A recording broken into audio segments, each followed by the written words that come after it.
Os seminários não podem fugir ao processo de reflexão que estamos a viver neste sínodo, para que os sacerdotes que se formam nesses seminários saiam formados para ser sacerdotes da Igreja do século XXI, do mundo do século XXI e da sociedade do século XXI.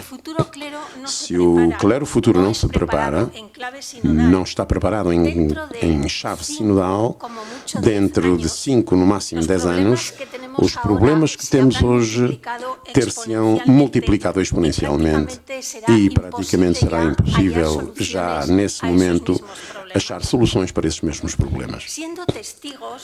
Sendo testemunhas de como mudou a sociedade e estando nós imersos numa mudança epocal, devemos perguntar-nos: falta-nos algo no desenho dos estudos neste momento, na formação dos futuros sacerdotes?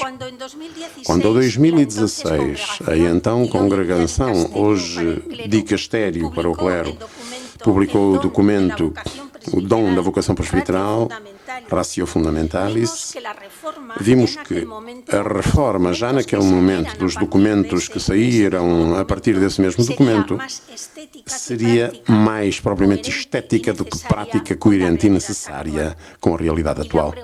E a pergunta continua aí: perpetuamos um modelo de sacerdote que está a meter água já por diversos motivos, ou aventuramos-nos e somos criativos para formar e criar um novo modelo mais aberto a um contexto formativo mais conforme à realidade eclesial, cultural e, sobretudo, humana que vai enfrentar?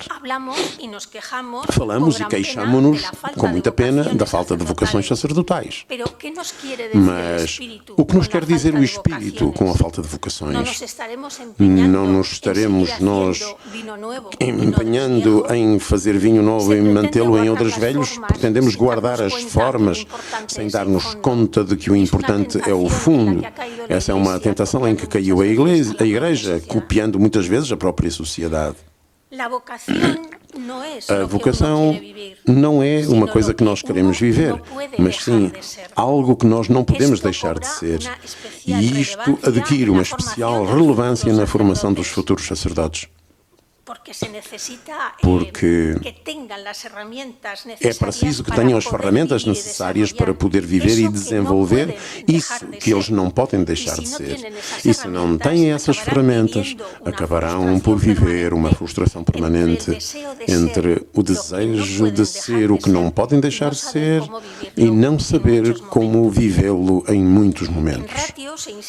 Na Ratio insiste-se ao longo do documento em deixar claro que a formação do futuro sacerdote tem que dar-se no âmbito humano, espiritual, intelectual e pastoral. E, contudo, assim como tudo isto se desenvolve no documento, no âmbito humano nomeia-se, mas não mais do que isso. Então, que conteúdo podemos dar a esse conteúdo humano, a esse âmbito humano? Quando o seminarista já é sacerdote, deve aplicar-se na sua própria formação permanente e tem que continuar a configurar-se a Cristo servo, a Cristo pastor, a Cristo sacerdote e a Cristo cabeça. Porque temos a sensação de que a figura e o ser do seminarista e do sacerdote tende a ser muito espiritualizada e muito marcada pelo cultual, correndo o risco de se tornar funcionários sacramentais. E eu pergunto-me, e depois de Cristo cabeça, Cristo pastor, Cristo sacerdote, onde está o Jesus homem? Creio que temos medo de assumir uma espiritualidade que nos penetra com as raízes mais profundas na terra da nossa corporeidade. E assim somos incapazes de alcançar o equilíbrio. A alma só se transcende quando o espírito põe raízes na matéria. Gostaria de desenvolver algo que faz como que uma cadeia, no princípio, pode parecer que não tenha sentido, mas vai se ligando um elo com o outro. Quando se fala das carências que se detectam na formação humana, ao chegar um candidato ao seminário, citam-se as famílias disfuncionais ou desestruturadas e a pouca formação afetiva e moral. O afetivo e o moral vão sempre unidos. E daí surge uma dúvida que me preocupa há muito tempo, de cada futuro, e que afetará a forma como se diz essa nova forma de ser sacerdote. Com os novos modelos de família que aceitamos na sociedade, entender-se-á por família disfuncional uma com dois padres do mesmo sexo, por exemplo, quando um possível candidato chega ao seminário, pois temos que estar preparados para isso, porque já há filhos em idades que dentro de poucos anos possam sentir a vocação sacerdotal, tendo em conta as datas das leis que permitem essas adoções. Portanto, em relação à formação afetiva e moral, que estão sempre unidas por um facto de um candidato se apresentar abertamente como homossexual, porque há um documento do ano 2005, Instrução sobre os critérios de discernimento vocacional em relação às pessoas de tendências homossexuais, que advertem e avisam para alertam para este tipo de realidade. E, contudo, há muitos candidatos que continuam a ocultar a sua realidade homossexual com receio de não ser admitidos. E ocultam essa realidade pela vida toda. E essa realidade acaba por afogá-los. E há outros que abertamente se manifestam e então não são aceites. Esta é uma incoerência e uma contradição, porque independentemente de um candidato ser hetero ou homossexual, ambos estão chamados a viver o celibato. E a Igreja, que chama a viver os homossexuais em permanente continência fora dela, que problema tem ela para que a vivam essa continência dentro dela? Que espécie de medo ou problema há por detrás de tudo isso? Aqui também poderíamos continuar a refletir sobre a falta de vocações, mas podemos fazer a pergunta de uma maneira mais corajosa e direta. Até que ponto é preciso mudar a forma de abordar e pensar que a Igreja não tem vocações e não dar um passo mais em diante e pensar que não há Igreja para algumas vocações? Poderia ser uma maneira de pormos a questão, de nos pormos a questão. E uma questão ainda mais profunda e que aparentemente aparece um candidato ao sacerdote, pergunta-se e ajuda-se a viver se na sua vida até esse momento foi feliz. O sacerdote não pode ser o lugar para lamber-se as feridas. Não é o lugar de uma infelicidade vital de qualquer tipo de ordem, porque quem não foi feliz até esse momento continuará sem sê-lo a partir desse momento. Essa pessoa viverá amargada e amargando o contexto em que viver. O conteúdo da formação académica, evidentemente, também deverá ser revista. São exemplos muito concretos, porque também eles vão encadeados uns nos outros. Seguimos mergulhados na grande teologia que não evolui, nem muda a sua maneira de se exprimir. Quando tudo mais muda de geração em geração, é praticamente um novo começo cada geração. E, por exemplo, a grande teologia não aborda, porque lhe faz muito medo, nada que tenha a ver com o género, com uma questão a investigar ou refletir. Porque na Igreja costuma-se confundir o género com a ideologia de género, que é outra coisa, e que são duas realidades muito diferentes. A antropologia teológica, por exemplo, que é a única opção a partir da qual podemos abordar, por exemplo, toda a questão dos LGBTI, etc., continua a ser a mesma desde há muitos anos. A reflexão neste campo da antropologia teológica, por exemplo, levar-nos-ia a uma evolução da teologia sacramental. Pelo que, entre outras coisas, seria preciso aceitar aos sacramentos os homossexuais, porque não deixar, por exemplo, abordar uma eclesiologia que recolha ritos diferentes e não somente os ritos orientais e começar a colocar-nos a questão de uma possibilidade de uma igreja de rito amazónico que está a desenvolver. Por que não pensar em elaborar uma teologia, uma eclesiologia de verdade, na que as mulheres pudessem estar mais incluídas. Fala-se da teologia do povo de Deus, mas parece que o povo de Deus não tem rosto feminino. Por que não começar, por exemplo, a reelaborar manuais de história da Igreja em que as mulheres aparecessem de alguma maneira? Normalmente aparecemos, nós mulheres, com a Mãe de Jesus, quanto ao mais somos notas de rodapé, quase não existimos.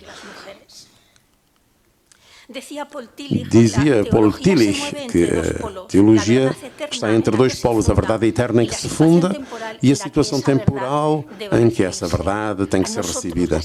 A nós, a situação temporal faz-nos muito medo. E não queremos correr riscos porque nos movemos sempre numa fase muito concreta. E isto não se move porque sempre foi assim, esta é a frase concreta. E dizia Paul Tillich que a teologia tende a ser cada vez mais a teologia de uma Igreja universal, enraizada no pluralismo religioso, cultural e étnico. Essa realidade temos-la hoje conosco. Também deverá mudar e corrigir-se, isto já a um nível mais prático.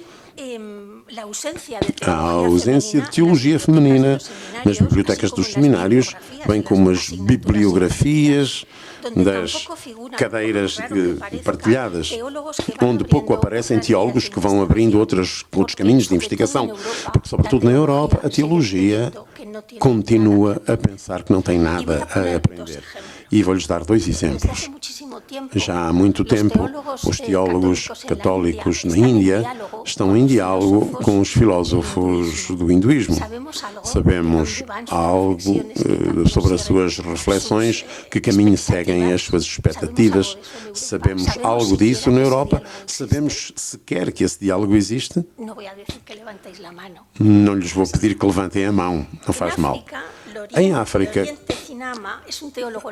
Sinama, um teólogo leigo casado, pai de filhos, que a partir da guerra e do genocídio do Ruanda elaborou toda uma teologia da reconciliação e do perdão. Sabemos algo dessa teologia na Europa e muito necessitados estamos na Igreja de perdão e de reconciliação. A decisão de apartar essas vozes da formação dos sacerdotes, controlar mais ou menos o que lê o futuro sacerdote, é em si mesmo uma subtil forma de abuso do poder. É silenciosa, mas persistentemente vai marcando as pessoas. Quem vai ao seminário, evidentemente, não está formado ainda, está em processo, mas não se pode converter o seminário numa borbulha, uma bolha protetora e muito menos numa incubadora em que não se permite crescer e amadurar com todas as opções. Educar os seminaristas na mística dos olhos abertos, ou olhar a partir de dentro para se projetar no exterior, e olhar para o exterior onde está também Deus, acompanhar os homens, uns homens que sabem que necessitam desse Deus. E esse Deus está, porque esses homens estão, nos cenários totalmente novos para nós. Há que ter em conta duas realidades. Uma, que já há mais cristãos fora da Igreja do que dentro. Isso é um facto evidente, e que há muitas pessoas que creem sem saber sequer que creem. Isto desenha um cenário pastoral apaixonante que nos desafia a uma criatividade que é preciso começarmos a construir para que os futuros sacerdotes possam também viver nesse cenário. O sínodo sobre a sinodalidade está a tirar para a luz a necessidade de uma mudança de preparação, de ritmo e de espaço no trabalho pastoral. Para já é crucial para o futuro da Igreja que as conferências episcopais de cada país deitem mãos à obra, ou ponham os bispos a deitar as mãos à obra para desenhar uma formação transversal sobre a sinodalidade nos seminários, teórica e prática, com o aporte não só dos bispos, mas também de outras vozes. Por favor, incluindo as vozes das mulheres. Estamos a falar de formar responsáveis para a comunidade que vão ter que viver o seu ministério e a sua responsabilidade dentro de algo desconhecido. que é partilhado, que será completamente novo. Isso já o sabemos, porque a partir já deste momento já não vão poder ser eles e a comunidade, mas sim eles com e dentro da comunidade. Mais claro ainda, já não podem ser formados para exercer o poder, mas para exercer a autoridade, o que é muito diferente. A formação em sinodalidade vai muito mais além do discurso sobre o poder. O que ressaltou o poder que vence frente à autoridade que convence. Dito isto, tudo isto está muito mais elaborado na conferência que depois, se quiserem, podem ler quando se publicar. Mas dito isto, é muito importante e preocupante, isto que dissemos até agora, há algo ainda mais importante, porque se a situação que estamos vivendo de mudança de época, se a isto lhe somamos a crise do abuso de poder em todas as suas formas, abusos sexuais, de consciência, espirituais, laborais, psicológicos, formativos e todos os que vierem a aparecer, se ainda a isso acrescentamos a péssima gestão da crise dos abusos sexuais em todos os países, a negação da mesma, o que impede, o que cria mecanismos que impeçam de acabar com ela, o descrédito que sofremos por esta razão diante de uma sociedade que já não acredita que seja um ataque do Estado contra a Igreja. Se tudo isto somamos, há que reconhecer que apresentar-se como futuro sacerdote diante da sociedade requer muita coragem e muita preparação prévia. Esta situação gerou um estado de desgaste permanente no clero, a nível psicológico e espiritual, que é muito preocupante. À sobrecarga de trabalho, ao facto de ter perdido uma identidade que não se questionava de modo algum e que agora está submetida a uma crítica constante. E, sobretudo, o clero mais novo de 55 anos, o medo que tem de ser falsamente acusado de abusos sexuais ou de outros, e a somar mais medo ainda, porque em muitos sítios não se sentem protegidos pelos seus bispos, que estão muito mais preocupados pela instituição do que pelas pessoas.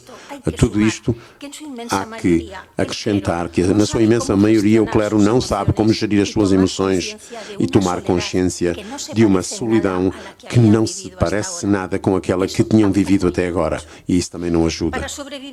Para sobreviver a esta realidade, serão necessários, para cima de por outras realidades que agora nos aparecem como formas pastorais que já vemos que não servem para nada, ou teologias que não respondem às perguntas essenciais que se coloca a si mesmo o homem dentro e fora da Igreja, necessitar-se-ão, sobretudo, pessoas que sejam capazes, primeiro, de saber gerir as suas emoções, segundo, de saber contar as suas emoções, terceiro, de saber partilhar os sentimentos e, o que é mais importante, pessoas que não tenham medo de ter sentimentos.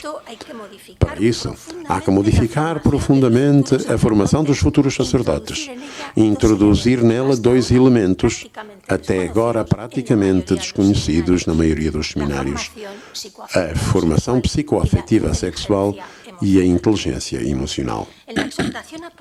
Na exortação apostólica Amoris Laetitia, no número 203, Francisco diz: os seminaristas deverão aceder a uma formação interdisciplinar mais ampla sobre o matrimónio e não só no que respeita à doutrina. Além disso, a formação não lhes permite aos seminaristas desenvolver o seu mundo psicoafetivo. Isto digo porque costuma ser muito recusado. É ele que o diz. Em muitas coisas é rejeitado.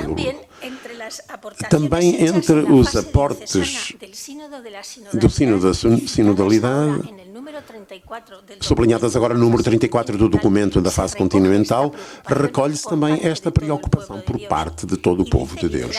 E diz literalmente: ao mesmo tempo, as sínteses são sensíveis à solidão e ao isolamento de muitos membros do clero que não se sentem escutados, apoiados. Deve reservar-se a eles uma escuta especialmente atenta aos ministros ordenados no que respeita às dimensões afetivas e sexuais da sua vida. Um clergyman ou uma batina não são refúgio. Agora estou a comentar à parte. Portanto, uma divisa clerical não são refúgio nem apoio quando um sacerdote cai na desordem emocional e não o sabe gerir. Há muito tempo, nem há tanto tempo, uma pessoa, um sacerdote, reconhecia-me que podem saber tudo, mas continuam a ser analfabetos na gestão das emoções. A formação dada até agora aos futuros sacerdotes faz deles uns heróis de banda desenhada que respondem àquilo que a instituição espera deles e desenha-os como se fossem esses heróis. Mas a instituição, uma vez ordenados eles, não costuma estar muito atenta às consequências das carências emocionais e afetivas dos seus heróis de banda desenhada, sem dar-se conta do que possa acontecer-lhes na vida dessa pessoa. É uma pessoa real que o vai viver, não um herói de banda desenhada, com um eu desenhado no escritório. E essa pessoa, numa situação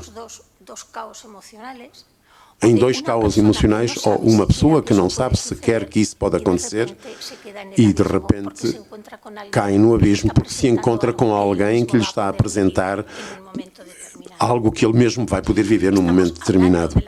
Estamos a falar da saúde emocional de uma pessoa, da sua maturidade afetiva, tem que terminar construindo a sós e às escondidas. Vai sofrer muito e as consequências que podem derivar daí podem ser fatais, porque vai a sentir-se como um náufrago entre o céu e a terra. Diz Mário Benedetti, na vida necessitamos desses amigos cúmplices que nos ajudam a usar o coração. Com eles entretecemos as nossas histórias e escrevemos uma história comum, porque todos deveríamos poder contar alguma vez a nossa história a alguém, amigo. Somos conscientes de quantos sacerdotes vivem o seu sacerdócio afetados por um desenvolvimento negativo da sua realidade psicoafetiva sexual. E isso não é preciso abordá-lo só do ponto de vista moral. Aqui nem entra a moral, porque se aborda desde esse ponto de vista, o caos da pessoa será ainda maior, porque entrará em jogo a culpabilidade. E acrescentar-se-á muito sofrimento e quase nenhuma possibilidade de ajuda. Falemos um pouco agora de inteligência emocional. A inteligência emocional é a capacidade para compreender-se a si mesmo, reconhecer as próprias emoções e sentimentos, ter clareza sobre as razões que nos levam a reagir de uma maneira ou de outra e a comportarmos-nos de uma maneira adequada às necessidades e às habilidades pessoais. A inteligência emocional permite o acesso ao mundo interior para, a partir daí, aproveitar e, por sua vez, orientar essa experiência. Serve para aprender a identificar e nomear as zonas de luz e as zonas de sombra. E quando se aprende a identificar e a nomear essas zonas, pode-se falar delas e, portanto, em caso de necessidade, pedir ajuda. A inteligência emocional refere-se à capacidade humana de sentir, conhecer, canalizar e modificar estas tensões emocionais em si mesmo e nos outros. Não é reprimir as emoções, é equilibrar as emoções, que é uma questão muito diferente. A partir deste momento, a pessoa pode perguntar-se como me faz sentir isto que estou a viver, os afetos pedem-me para ser livre ou ajudam-me a crescer, como, de que maneira, porquê, como me vou movendo conscientemente no meu mundo afetivo. Acaba de ser publicado em França um título Sacerdotes aos Pedaços. O autor é o Bispo Emérito de Orleans. Reconhece e fala de quando o sacerdote quebra perante as dificuldades, conhece as rupturas da sua vida em algum aspecto ou em vários ao mesmo tempo. E a partir desse momento, como se recompõe a unidade perdida, a integridade da sua identidade de sacerdote, mas sobretudo a sua identidade de pessoa. O autor diz que normalmente isto deixa-se nas zonas de sombra dentro da igreja, o que leva o sacerdote a aleijar-se ou quebrar-se ainda mais. E, em alguns casos, sem solução. Dito de uma maneira mais clara, em alguns casos, pode mesmo acabar num suicídio, que é algo de que também não se fala. Se o sacerdote ou o futuro sacerdote não sabe identificar nem exprimir o que se passa, não poderá pedir ajuda. Se não há ninguém no seu contexto treinado para identificar essa situação, para detectar os sinais de alarme, estaremos gerando espaços sacerdotais ensombrados nas margens e nas periferias de que tanto falamos agora. E esses sacerdotes, feridos, começarão a fechar-se em si mesmos na falsa, mas humana crença de que isso só lhes acontece a eles. E, portanto, ninguém pode ajudá-lo, porque ninguém vai acreditar nele e porque ninguém o vai entender. O comportamento humano é muito complexo, isso já sabemos. E precisamos de introduzir nos seminários a inteligência emocional, porque todos sabemos que na vida, em algum momento, movem-nos mais os afetos do que as ideias. E é preciso aprender a gerir isso. Os sentimentos raramente se expressam gradualmente quando estamos diante de uma pessoa que nos dá absoluta segurança, com quem nos sentimos absolutamente seguros, mas expressa-se através da voz, dos gestos ou dos olhares. Para interpretar isso noutra pessoa, é preciso aprender a linguagem gestual. Na vida, aquilo que começa como uma emoção ligada a um acontecimento determinado pode chegar a transformar-se num estado de ânsia permanente se chegar a estar muito tempo com essa pessoa. Não percebi. E em tudo isso há que formar os seminaristas e os sacerdotes através da formação permanente. Disto quase não sabemos nada. Todos precisamos de uma formação que nos permita gerir os nossos sentimentos e as nossas emoções. Todas as pessoas. Nós, seres humanos, não estamos desenhados para viver permanentemente em estado de alerta. Haverá etapas na vida em que os momentos de alerta saltarão ao primeiro plano, mas precisamos de conhecer os mecanismos que temos nós mesmos de sanação e de recuperação para voltar a viver a vida como aquilo que ela é, a vida que nos toca viver cada dia. Sem falar do nosso mundo emocional, não nos torna mais frágeis e vulneráveis. Entende que falar de tudo isto pode parecer a algumas pessoas pouco relacionado com a formação teológica e pastoral dos seminários, algo que pouco tem a ver com continuar a formar sacerdotes num modelo esgotado. E não sei se os sacerdotes que aqui estão presentes, já com uma certa idade, se lhes falavam disto nos seminários, destas coisas. Não sei, também não lhes vou pedir que levantem a mão. E há muitas pessoas que podem crer que isto está mais propriamente ligado à psicologia do que à teologia pastoral. Isto é muito sério, tudo isto que estou a dizer é absolutamente sério e chave na formação das pessoas. E para quem acreditar nisto, vou dar mais uma volta e vou abordar isto de outra perspectiva para perceberem que isto tem a ver com a formação teológica pastoral a partir da antropologia da graça. Dizia Francisco na viagem ao Canadá neste verão: nada pior ante os reveses da vida do que fugir, que é uma forma de fechar-se para não os enfrentar. Essa é uma tentação que nos quer fazer crer que a situação de derrota que enfrentamos é definitiva e nos paralisa com amargura e tristeza e nos convence de que já não há nada a fazer e de que não vale a pena voltar a começar. Vale sempre a pena a recomeçar. Normalmente sentimos-nos interpelados quando descobrimos que albergamos em nós sentimentos de vingança, de ira, de ódio, sentimentos negativos, digamos. E, contudo, isto muda radicalmente quando nos descobrimos dentro de nós emoções e sentimentos que têm a ver com uma relação com outra pessoa, que desperta em nós sentimentos e emoções nunca antes vividos. Ninguém, absolutamente ninguém, está livre, por muito planificada que tenha a sua vida, de que isto lhe venha a acontecer em algum momento. E sempre provoca um caos. E se esta pessoa for um candidato ao sacerdócio, um sacerdote, então a questão complica-se muito mais. Porque foi formado, também deformado, em ver perigo onde há possibilidades, em ver fracasso onde há oportunidades. e haver só o pecado onde também há a graça. Ao faltar-lhe as ferramentas da inteligência emocional, fechar-se-á mais em si mesmo, como uma forma de defesa pessoal de autoproteção. Porque se alguém suspeita algo, a reação por parte dos representantes da instituição, e ressalto, da instituição, que não é o que deveria ser a Igreja, a situação entrará diretamente na fase do interrogatório e do juízo e a pessoa ver-se-á afundada na desolação absoluta. Os sentimentos de vingança, de ira, de ciúmes, todos os negativos, quando se conhecem em alguém, se não chegam a ser aceites, pelo menos têm um certo passo de compreensão, porque sempre dizemos, bem, no fim, todos somos humanos e isso pode acontecer, mas se o sentimento de afeto, de carinho e de amor continua a ser algo de inassumível para quem deseja viver o sacerdócio segundo o modelo de formação atual e para quem, a partir de fora, espera que a figura do sacerdote seja mesmo a suma perfeição, pelo menos na aparência.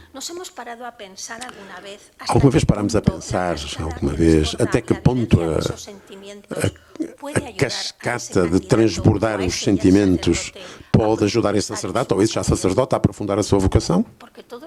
Porque tudo aquilo que nos faz acender a luz vermelha do perigo, vemos como algo que temos que apartar, que pôr de parte. Mas se houver a possibilidade de o transformarmos em algo de positivo. As leituras positivas, naturalmente, levam mais tempo, são mais lentas, mas costumam conter respostas inesperadas e bastante surpreendentes. E, evidentemente, nem todos os candidatos ao sacerdócio vão viver isto, e nem todos os sacerdotes, mas no caso de que o vivam, alguns deles podem ser qualificados de menos virtuosos na vivência da sua vocação. Nos seminários formam-se os seminaristas privados da presença de mais de metade da humanidade, que somos nós as mulheres. Já sei que este seminário é muito excepcional, sim. Sei que este seminário é outra coisa, mas eu quando escrevi isto não o sabia. Em todo o caso, estamos a falar dos seminários em geral. Bem, formam-se então os candidatos ao sacerdócio privados da presença de mais de metade da humanidade, que somos nós as mulheres, e formam-se para um ministério em que se verão rodeados de mulheres por todos os lados, porque, segundo os últimos estudos, o facto é que as mulheres são mais de 80% da Igreja. Não há alguma incoerência nestes costumes? O modelo ministerial que temos e seguimos, pelo menos até agora, que perpetuamos nos nossos ministérios, continua a desenhar isso que dizia o tal herói da banda desenhada. Homens com um coração de aço, no que se respeita aos sentimentos, e sem poder manifestar a mais mínima fenda que os possa apresentar com pessoas normais nesse campo.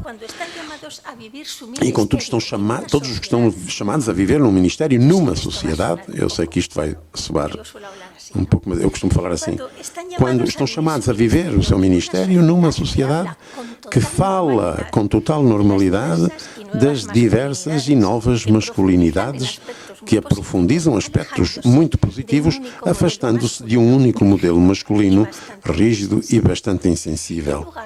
Em lugar de nos pôr medo, isto deveria fazer-nos pensar, primeiro, que estamos a falar de algo, de uma sociedade que vai à deriva, de uma sociedade muito narcisista, mas estamos a falar de um modelo de vida que representou o próprio Jesus de Nazaré e que manifestou diversos modelos de masculinidade no seu comportamento e na sua sociedade tão fechada. Pública e abertamente, como no túmulo de Lázaro, chorou. E isso era romper com aquilo que se esperava de um homem, porque só as mulheres choravam. Acariciar as crianças, que eram propriedade exclusiva das mães até aos 12 anos, era algo que nenhum judeu que se apreciasse faria em público. Falar em público com mulheres era algo que ela fazia frequentemente e que também, tão pouco nenhum judeu o faria. Mas há um caso especialmente em concreto, que é o caso da samaritana.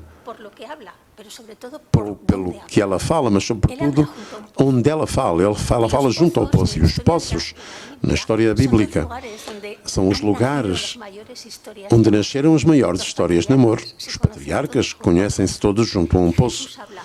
E Jesus fala com uma mulher samaritana no cenário de um poço. Quer dizer, era uma coisa que arrepiasse, pusesse os cabelos em pé todos os judeus que o vissem. E deixou-se ungir os pés por uma mulher com perfume. Os pés e o perfume com o que isso representava na cultura da época, como ritual de iniciação a uma reunião sexual posterior. Quer dizer, se há um modelo de novas masculinidades, temo-lo nós, ainda que rejeitemos que a sociedade fale deles. A partir daqui, a vida de um sacerdote deveria assemelhar-se também a Cristo cabeça e a Cristo pastor, sim, mas sobretudo a Cristo homem. E eu volto a perguntar-me, por que se vê o sacerdote privado de poder manifestar os seus sentimentos? Um homem, independentemente do que seja na vida, independentemente da vocação, a que está chamado, a partir do seu batismo, a viver em plenitude, não é menos homem por ter medo e chorar ou mostrar necessidade de afeto e carinho, por sentir o desejo de amar uma mulher. Outro homem, nisto há que aceitar a vida como ela é. Então o sacerdote entra num caos emocional, o seu mundo afetivo entra num estado convulso. É muito fácil, porque o momento é concreto e delicado, que busque afeto e carinho. Por isso, um sorriso, uma carícia, um beijo não se convertirão num refúgio, em princípio, num espaço de serenidade e até mesmo de tranquilidade. E um sorriso, uma carícia ou um beijo não são o fim do mundo, nem um pecado, nem transgredir as regras. Não podemos julgar esses momentos da vida de uma pessoa a partir do egoísmo, porque então estaríamos a julgá-lo também a partir do ponto de vista da hipocrisia. O pior que poderíamos fazer seria vivê-los, assumi-los e acompanhá-los como juízes e com vergonha, porque isso significaria que não temos esperança em Deus, nem na pessoa, nem em nós mesmos. Não podemos nem devemos definir uma pessoa por um momento concreto da sua vida, nem pelo seu passado, qualquer que ele seja, porque isso não pode ser uma sentença para toda a vida. Já sei que neste seminário, repito, estas coisas não se passam, mas isto levar-nos-ia a outro tema que mereceria um congresso inteiro, que é a questão do acompanhamento espiritual de candidatos ao sacerdócio e sacerdotes por mulheres. Acompanhar é um modelo de relação em que se dá alento e não se dirige. Estou consciente de que não se pode correr antes de começar a falar. Também sei que, em alguns lugares, há sacerdotes que já partilham a experiência de ser acompanhados por uma mulher. Não é nada de novo.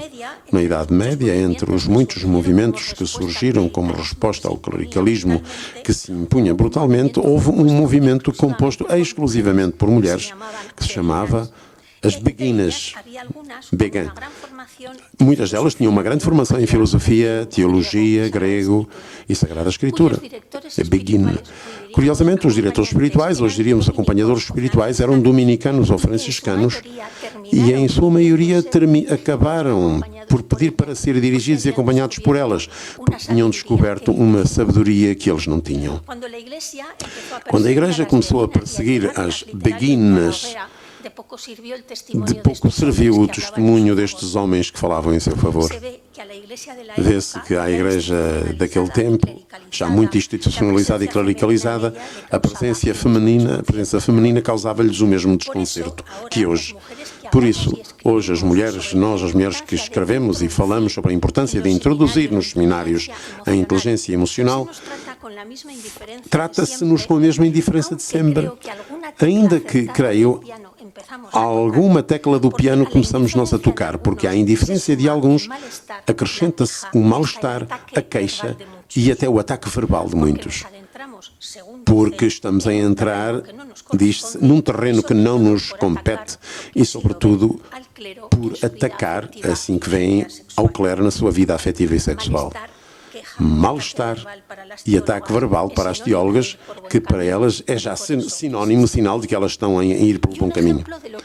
E um exemplo do que acabo de dizer, um exemplo prático do que acabo de dizer, suponho que aqui todos conhecemos quem era e quem é Thomas Merton. Pois bem, um exemplo prático a partir de Thomas Merton e da sua relação com Aimée, que eu chamo o amor e a graça.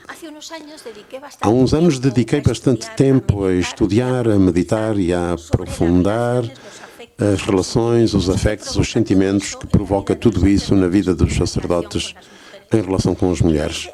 E filo a partir de um episódio da vida de Thomas Merton para escrever algo sobre ele. Desculpem que me cite, foi um livro meu, mas é um tema que conheço bem porque tive que estudar muito para o poder escrever. Thomas Merton, suponho que conhecem a história, apaixonou-se já como sendo monge por uma jovem estudante de enfermagem, quase 30 anos mais nova do que ele, que lhe despertou o mesmo amor que desperta em qualquer homem. A relação entre Thomas Merton e Aimée, assim se refere Aimée, assim, se lhe refere para preservar a intimidade, compreendeu todas as fases de uma relação entre um homem e uma mulher, incluída aquela que chamaríamos íntima. Para os puritanos e moralistas da época e para os atuais, isto foi um escândalo inadmissível, porque Merton ultrapassou todas as linhas possíveis ao infringir o voto de castidade. E, contudo, muito poucas pessoas tentaram averiguar o que é que se tinha passado na vida de Thomas Merton, com o que ele significava, para que esta relação se dera como se deu e para que o levasse a adoptar a decisão que tomou e que não pôde cumprir porque morreu. A decisão não era abandonar nem a abadia, nem a sua vida de monge, nem o seu sacerdócio. Mas sim, a decisão foi buscar um lugar onde continuar a viver a sua vocação de terapista e a sua vocação sacerdotal de uma maneira mais intensa. Definitivamente, continuar a viver o que não podia deixar de ser. Não quero interpretar que vivesse essa decisão com um sentimento de culpa ou com o desejo de querer afastar-se da abadia, que isso lhe fosse imposto como autocastigo. Porque o poemário que lhe é dedicado, que dedica ele a sua M, diz exatamente o contrário. Só afastar da minha mente e coração todo o preconceito e toda a intencionalidade prévia me permitiu aproximar-me à história de amor de Thomas Merton e M, a partir do ponto de vista da antropologia da graça, e descobrir com uma maneira como sucedeu e o despertar afetivo ou sexual em Merton demonstra a profunda necessidade que tinha disso diante de um desenvolvimento afetivo incompleto, a sua necessidade de um amor autêntico partilhado com um complemento natural para ele, uma mulher. Pôs muitas hipóteses e, afinal, prevaleceu o compromisso que tinha feito consigo mesmo ao fazer-se terapista. O seu amor por M não foi um amor de verão, nem um equívoco, nem a maneira de dar forma a uma pulsão sexual. Foi uma autêntica necessidade, como uma houve dor, tensão, medo, escândalo e expectativas, mas houve também muita ternura, descoberta de afetos desconhecidos, evolução pessoal, maturação afetiva, descoberta de uma parte do eu que ele mesmo não sabia que lá tinha, incompleta. Muito mais positivo que negativo. Houve amor, muito amor e amor do bem. Graças a M, Merton pôde curar muitas feridas, muitas parcelas da sua vida que até ali estavam falsamente fechadas. M ajudou-o sem dúvida alguma, descobriu pela primeira vez o que era amar e ser correspondido, algo que o realizou como homem, como monge e como ermita. Com M, descobriu todas as realidades que pode alcançar o ser humano. Foi um privilegiado, pois que, como monge, descobriu até Deus na sua relação com uma mulher, que é uma presença magnífica para estar presente na vida dos homens. M foi para Merton salvação em muitos sentidos. E, tendo isto presente, podia afirmar-se categoricamente que houve pecado, onde houve salvação. Se Francisco nos convida a ser uma igreja de portas abertas, a porta para a alfabetização emocional deve formar parte dessa realidade e ficar permanentemente aberta. A igreja, que recordemos somos todos nós, deveria reconhecer-nos também nela como um corpo inquieto, que é uma expressão preciosa de uma Serena Nocetti, uma teóloga italiana. Deveríamos ser todos nós assim, diante da realidade do sofrimento que uma formação incompleta em matéria afetiva pode provocar nos candidatos ao sacerdócio, nos próprios sacerdotes e até nos bispos a nível pessoal e com graves consequências para a vida da comunidade. A ideia de ter sacerdotes aos pedaços não é atrativa para ninguém. Numa igreja sinodal, cresce a responsabilidade do cuidado de uns para com os outros. Por isso, perceber as emoções, compreendê-las e geri-las é assumir o cuidado mútuo. Porque se a dor alheia não nos dói, como podemos saber o que é amar e como amar? São motivos, creio, mais do que suficientes para levarmos muito a sério a introdução da inteligência emocional, sobretudo na formação dos futuros seminaristas. Quando chega uma tormenta na vida, nem sempre chega para nos arrasar. Muitas vezes serve precisamente para abrir o caminho. Muito obrigado.